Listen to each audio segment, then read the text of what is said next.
ఈరోజు బాబు లంచ్ బాక్స్లోకి వచ్చేసి దోశలు అండి. ఒక 2 దోశలు తీసుకెళ్తాడు, ఒక దోశ ఏమో తినేసి వెళ్తాడు. దోశ, కారం చట్నీ, ఇంకా పల్లి చట్నీ. ప్రాన్స్ పకోడీ అయితే చేస్తున్నానండి.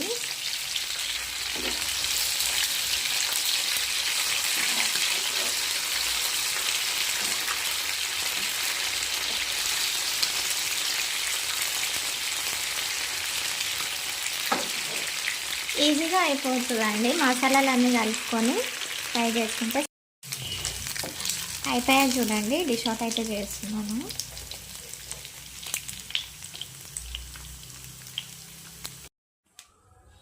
ఇదిగోండి, వేడి వేడిగా క్రిస్పీగా చూడండి సౌండ్.